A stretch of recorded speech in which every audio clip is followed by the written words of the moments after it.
నమస్కారం. నా పేరు డాక్టర్ షగుఫ్తా. నేను న్యాచురోపతి డాక్టర్‌ని. చాలామంది అడుగుతున్నారండి థైరాయిడ్‌ని ఎలా కంట్రోల్ చేసుకోవాలి? థైరాయిడ్‌కి ఎలాంటి ఫుడ్ తీసుకోవాలి? థైరాయిడ్ కంట్రోల్ చేసుకోవాలంటే ఏమన్నా రెమెడీస్ ఉన్నాయా? న్యాచురల్‌గా ఎలాంటి ఫుడ్‌లో మనం థైరాయిడ్‌ని మెడిసిన్ లేకుండా ఎలా యూజ్ చేయొచ్చని చాలామంది అడుగుతుంటారు. సో, వాళ్ళ కోసమే ఈ వీడియో. సో, థైరాయిడ్ అండి. మనం ఒక్కటి ఏంటంటే కొంతమందికి జెనెటికల్‌గా వస్తుంటది. కొంతమంది because of life style disorder వల్ల వస్తుంటది. కొంతమందికి హార్మోనల్ చేంజెస్ వల్ల వస్తుంటది. సో, కొంతమందిలో డెఫిషియన్సీస్ అయోడిన్ డెఫిషియన్సీ వల్ల గానీ, జింక్ డెఫిషియన్సీ వల్ల గానీ, సెలీనియం డెఫిషియన్సీ వల్ల గానీ, యాంటీబాడీస్ మన బాడీలో తక్కువున్నా గూడా సో, సో, ఇలాంటి కండిషన్స్ మనం థైరాయిడ్ కేసెస్ చూస్తూ ఉంటామనమాట. సో, ఎందుకు థైరాయిడ్ స్పెషల్లీ వస్తదంటే ఒకటండి, మనకెప్పుడైతే ఒబేసిటీ వచ్చేసి పీసీఓడీ ప్రాబ్లమ్ వస్తే, ఈ ఆటోమేటిక్‌గా బికాస్ ఆఫ్ ఒబేసిటీ గానీ, పీసీఓడీ గానీ, మన లైఫ్ స్టైల్ మనం ప్రాపర్‌గా ఫుడ్‌లు తినక, సో, డెఫిషియన్సీస్ వల్ల, స్లీప్ ప్రాపర్‌గా లేకపోవడం వల్ల, ఈ గ్లాండ్స్ వర్క్ అనేది ఫంక్షనింగ్ తగ్గడం వల్ల వచ్చే థైరాయిడ్ అనేది అది పర్మనెంట్‌గా ఉండదు. వాళ్ళకేంటంటే because of life style disorder వల్ల వచ్చింది. అప్పుడు మనం అయోడిన్‌కి సంబంధించిన ఫుడ్డు, జింక్‌కి సంబంధించిన ఫుడ్డు, సెలీనియంకి సంబంధించిన ఫుడ్డు, సో, మన బాడీలో ఇమ్యూనిటీని పెంచే ఫుడ్ మనం రెగ్యులర్‌గా తీసుకుంటూ, రెగ్యులర్‌గా యోగా చేసుకుంటూ, హార్మోన్స్‌ని కరెక్ట్‌గా బ్యాలెన్స్ చేసుకుంటూ, కొన్ని అవాయిడ్ చేయాల్సినవి ఉంటాయి. అవి అవాయిడ్ చేసుకుంటే థైరాయిడ్ ఎప్పుడు మనం కంట్రోల్‌గా ఉంచుకోవచ్చు. కానీ మానిటర్ చేసుకోవాలి. చాలామంది ఏమంటుంటారంటే స్టార్టింగ్‌లో మాకు ప్రెగ్నెన్సీలో థైరాయిడ్ వచ్చింది అప్పుడు. తర్వాత మేము అప్పుడు మెడిసిన్స్ వాడాము. ఒక డోసేజ్ ఇచ్చారు డాక్టరు. వాడాము. దాని తర్వాత కొన్ని రోజుల తర్వాత ఆ మెడిసిన్ ఆపేసాము. తర్వాత ఎప్పుడు టెస్ట్ చేయించుకోలేదు అంటుంటారు. ఈ మధ్య కాలంలో ఏదో మన బాడీ అంతా డ్రౌజీగా, లెథార్జిక్‌గా ఉంటుంది. బరువు కూడా అన్‌కంట్రోల్‌గా తక్కువ తింటున్నా బరువు పెరిగిపోతున్నాం. హెయిర్ ఫాల్ అవుతుంది. మూడ్ స్వింగ్స్ ఎక్కువొస్తున్నాయి. సో, వీటన్నిటికి కారణాలు ఏంటి అంటుంటారు. డెఫినిట్‌గా అండి. ఇవన్నీ థైరాయిడ్‌కి సంబంధించిన కారణాలు. మనిషికి యాక్టివ్‌గా లేకుండా లెథార్జిక్‌గా ఏదైనా పని చేద్దామన్నా గూడా పని చేయకుండా బాడీ వీక్‌గా అనిపించడము ఒక కండిషను. హెయిర్ ఫాల్ విపరీతంగా అవుతుంటది వీళ్ళలో. అలా ఉన్నా సో, కొంతమందిలో బరువు పెరిగిపోతుంటారు. తినే ఫుడ్ చాలా తక్కువుంటది కానీ, బరువు మాత్రం విపరీతంగా పెరుగుతుంటారు. కొంతమందికి ఇర్రెగ్యులర్ పీరియడ్ గూడా ఉంటది. ఇలాంటి 4 ప్రాబ్లమ్స్ వస్తే మాత్రం కొంతమందిలో స్కిన్ గూడా చాలా డస్కీగా అవుతుంటది. ఇలాంటివి ఏమనిపించినా కూడా 100% అది మగవాళ్ళలో గానీ, ఆడవాళ్ళలో గానీ ఖచ్చితంగా. ఎందుకంటే థైరాయిడ్ అంటే ఆడవాళ్ళలోనే వస్తది. మగవాళ్ళలో రాదని ఒక అపోహలో ఉంటారు కొంతమంది. సో, ఆడవాళ్ళలో గానీ థైరాయిడ్ మగవాళ్ళలో గానీ గ్లాండ్ ఉంటది కాబట్టి వాళ్ళిద్దరిలో ఎవరికైనా వచ్చే ఛాన్సెస్ ఉంటాయి. సో, ఇలాంటి సింప్టమ్స్ మీకెప్పుడు కనిపించినా కూడా మీరెళ్లి థైరాయిడ్ టెస్ట్ చేయించుకోండి. ఇందులో టీ3, టీ4, టీఎస్‌హెచ్ అనే హార్మోన్స్ ఉంటాయి. మనం అవి టెస్ట్ చేయించుకున్నప్పుడు కరెక్ట్ ఏ లెవెల్స్‌లో ఏవి తక్కువున్నా, ఏవి ఎక్కువున్నా వీళ్ళు మెడిసిన్స్ ఎంత వాడాలి డోసేజు. సో, న్యాచురల్‌గా కొద్దిగా మెడిసిన్స్ వాడుకుంటూ రెగ్యులర్ లైఫ్ స్టైల్‌ని మార్చుకుంటూ, మంచి ఫుడ్ ఏ డెఫిషియన్సీస్ వల్ల అయితే మనకి థైరాయిడ్ వచ్చిందో, ఆ డెఫిషియన్సీస్ మనం ఫుడ్ త్రూ కవర్ చేసుకుంటూ, రెగ్యులర్ యోగా చేసుకుంటూ ఉంటే ఇది పర్మనెంట్‌గా మనం యూజ్ చేయాల్సిన అవసరం లేదు మెడిసిన్. కానీ మానిటరింగ్ చాలా ఇంపార్టెంట్. నేను చెప్పానా ఎప్పుడో థైరాయిడ్ వచ్చింది. మళ్ళీ మనం ఒకసారి టెస్ట్ చేయించుకుంటే మళ్ళీ థైరాయిడ్ లేదు అని ఇగ నేను కంప్లీట్‌గా టాబ్లెట్ ఆపేసాను అంటుంటారు కొంతమంది. సో, నేనేమంటానంటే ఓకే. మన టాబ్లెట్స్ అనేది పర్మనెంట్ ఏం కాదు సొల్యూషను. బట్ దాంతో పాటు వదిలేసాం కదా టాబ్లెట్. అట్‌లీస్ట్ మన లైఫ్ స్టైల్‌నైనా మనం మార్చుకుంటున్నామా అలా గూడా కాదు. నచ్చింది తినేస్తున్నాము. నచ్చినవి ఏవైతే తినకూడదో అవి ఎక్కువ తినేసేయడము. ఇవన్నీ చేసుకుంటూ మళ్ళీ థైరాయిడ్ మళ్ళీ స్టార్ట్ అయిందనుకోండి. ఆ సింప్టమ్స్ ఇలా కనపడతాయి. కాబట్టి థైరాయిడ్ వచ్చింది, డయాగ్నోస్ అయింది. కొన్ని రోజులు మెడిసిన్స్ వాడారు అనుకున్నప్పుడు, ఇంకొన్ని రోజుల తర్వాత అప్పుడు అట్‌లీస్ట్ 3 మంత్స్‌కి ఒక్కసారి టీ3, టీ4, టీఎస్‌హెచ్ లెవెల్స్ టెస్ట్ చేయించుకొని మానిటర్ చేసుకోవాలి. ఓకే. నార్మల్‌గా ఉన్నప్పుడు ఇదే లైఫ్ స్టైల్‌ని ఇలా ఫుడ్ మంచిగా కంట్రోల్ చేసుకుంటే మనం ఎప్పుడు టాబ్లెట్స్ తీసుకోవాల్సిన అవసరం లేదు. కొంతమంది 125 ఎంసీజీ, 100 ఎంసీజీ ఇంకా ఎక్కువ డోసేజ్ వాడుతూ ఉంటారు. సో, అన్‌కంట్రోల్‌గా పెరుగుతా ఉంటది థైరాయిడ్ లెవెల్స్. మనకి 5 ఉండాలి. సో, 5, 7, 10, 11 కొంతమందికి 50, 100 కూడా వచ్చే ఛాన్సెస్ ఎక్కువున్నాయన్నమాట. So, irregular food habits, irregular lifestyle disorder. కాబట్టి మనము అయోడిన్ రిచ్ ఫుడ్‌లో యాపిల్స్ ఎక్కువుంటాయి. గ్రీన్ యాపిల్స్ ఎక్కువుంటాయి. సో, దీంట్లో ఎక్కువ 50-70% అయోడిన్ ఎక్కువుంటది.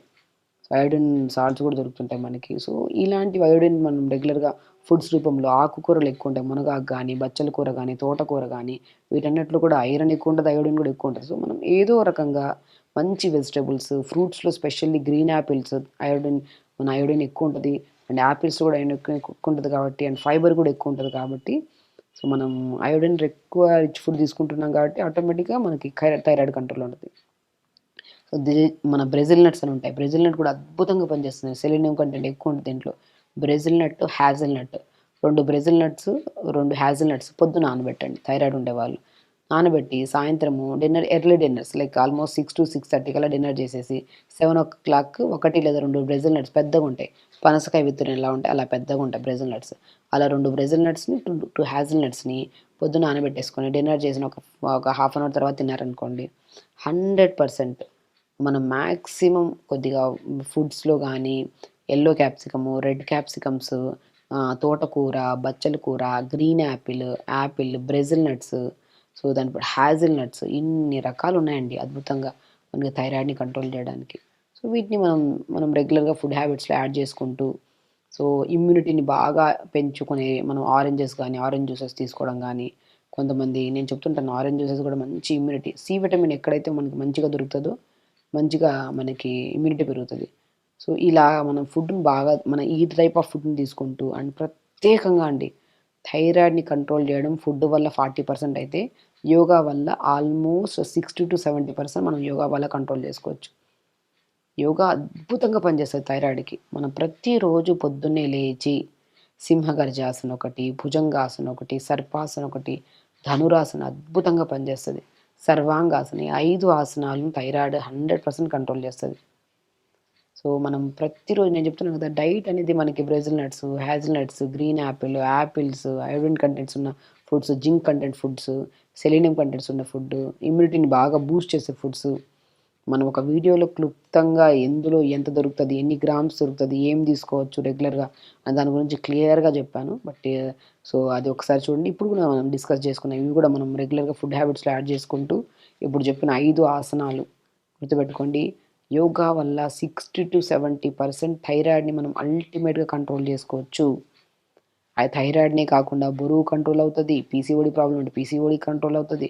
మగవాళ్ళలో కొంతమంది లెథార్జిక్‌నెస్, డ్రౌజీనెస్, కొంతమందిలో డెఫిషియన్సీస్ థైరాయిడ్‌కి చాలా ఇంపార్టెంట్ బి విటమిన్స్ కూడా, బి2 vitamin, B6 vitamin, B12 vitamin కూడా చాలా ఇంపార్టెంట్.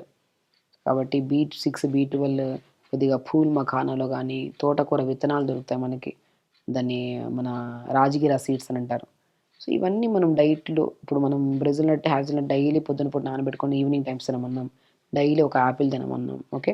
ఆకుకూరలు కూడా ప్రతిరోజు ఒకరోజు ఒక ఆకుకూర, బచ్చల కూర ఒకరోజు, తోటకూర ఒకరోజు. తోటకూరలో బి12 ఉంటది. ఐరన్ కూడా ఎక్కువుంటది. సో ఇలా ఆకుకూరలు మనం ఎక్కువగా తీసుకుంటూ కొన్ని కేసెస్‌లో కొన్ని కాలీఫ్లవర్స్ అంట, క్యాలే అంట, కొంతమంది కాలీఫ్లవర్, క్యాబేజ్ కొన్ని మనం అవాయిడ్ చేయమంటాం. అన్ని కేసెస్‌లో కాదు. ఏదో మంత్లీ వన్స్ తినడం వల్ల ఇబ్బంది ఏం లేదు. కొంతమంది కంప్లీట్‌గా బందే చేసేస్తా ఉంటారు. అలా ఏముండదు. సో కొన్ని కేసెస్‌లో అది కూడా ప్రత్యేకంగా మనం టీ3, టీ4, టీఎస్‌హెచ్ లెవెల్స్ ఏవి అప్ అండ్ డౌన్ ఉంటాయి. దాన్ని బట్టి కొన్ని అవాయిడ్ చేయమంటుంటాం. అది ఒక పేషెంట్‌కి ఇండివిడ్యువల్ లాగా ఉంటది కాబట్టి ఇది ఇలా చెప్పడానికి ఉండదు. సో వాళ్ళలో కొన్ని రిస్ట్రిక్షన్స్ ఉంటాయి. అవి ఒక్కటి మీరు అవాయిడ్ చేసుకుంటూ రెగ్యులర్‌గా ఈ ఫుడ్ హ్యాబిట్స్‌ని పెంచుకుంటూ ప్రతిరోజు యోగా మస్ట్ అండ్ షుడ్ చెప్తున్నాను కదా! చెప్పాను కదా! భుజంగాసన ఒకటి, ధనురాసన ఒకటి, సర్పాసన ఒకటి అండ్ స్పెషల్లీ సింహగర్జాసన ఒకటి, అన్నిటికంటే ఇంపార్టెంట్ సర్వాంగాసన అన్ని అంగాల్లో ఉన్న ప్రతి అవయవాలకి బెస్ట్ ఆసన సర్వాంగాసన. ఈ 5 ఆసనాస్ చేసుకుంటూ కొద్దిగా మెడిటేషన్ చేసుకుంటూ భ్రమరి ప్రాణాయామం కూడా చేసుకుంటే మాత్రం ఖచ్చితంగా మనం కంట్రోల్ చేసుకోవచ్చు. ఎప్పుడు కంట్రోల్‌లో ఉంటది. మెడిసిన్స్ కూడా వాడాల్సిన అవసరం లేదు. కానీ మానిటరింగ్ చాలా ఇంపార్టెంట్. మన థైరాయిడ్ ఒకసారి తగ్గిపోయిన తర్వాత మళ్ళీ రాదు అనుకుంటే లైఫ్ స్టైల్ కరెక్ట్‌గా ఉంటే రాదు. లైఫ్ స్టైల్ డిస్టర్బ్‌గా ఉంటే ఖచ్చితంగా వస్తది. ప్రతిరోజు యోగా చేసుకుంటున్నారు. నేను చెప్పినట్టు ఇప్పుడు సప్లిమెంట్స్ ప్రాపర్‌గా తీసుకుంటున్నారు ఫుడ్ రూపంలో అది కూడా. సో ప్రతిరోజు మనం ప్రాపర్ స్లీప్ ఉంది. లైఫ్ స్టైల్ బావుంది. రెగ్యులర్ పీరియడ్స్ ఉన్నాయి. ఎలాంటి యాక్టివ్‌నెస్ లేకుండా అయితే లేము. బాగా యాక్టివ్‌గా ఉన్నాం. ఇవన్నీ ఉంటే మీరు ఖచ్చితంగా ఎలాంటి టెన్షన్ లేకుండా హ్యాపీగా ఉండొచ్చు. బట్ ఏదన్నా ఒక పెద్ద సింప్టమ్స్ కనపడుతున్నాయంటే శరీరం తెలియజేస్తది. ఏదో ఒక అప్ అండ్ డౌన్ అవుతున్నాయి లెవెల్స్ అని. అప్పుడెళ్ళి టెస్ట్ చేయించుకొని దాన్ని బట్టి మనం ప్రికాషన్స్ తీసుకుంటే మాత్రం థైరాయిడ్ మనం కంట్రోల్ చేసుకోవచ్చు. హెల్తీగా ఉండొచ్చు. ఎలాంటి థైరాయిడ్ వల్ల థైరాయిడ్ వచ్చిందంటే ఇంక డయాబెటిస్ వాళ్ళు, బీపీ వాళ్ళన్నా కొద్దిగా హ్యాపీగా ఉంటారు. ఈ థైరాయిడ్ వచ్చిందంటే ఒక భయంకరమైన వ్యాధి వచ్చేసిందన్న ఫీల్‌లో ఉంటారు. చెప్తున్నాను కదా! ఈ ఈ డెఫిషియన్సీస్‌ని కరెక్ట్ చేసుకుంటూ రెగ్యులర్ యోగా చేసుకొని టైంకి తింటూ, టైంకి పడుకుంటే మాత్రం ఇది ఒక్కటే కాదు ఏ రకమైన డిసీజెస్ రాకుండా మనం లైఫ్ స్పాన్‌ని పెంచుకొని హెల్తీగా ఉండొచ్చు. కాబట్టి ఖచ్చితంగా చేయండి. హెల్తీగా ఉండండి. హ్యాపీగా ఉండండి. నమస్కారం.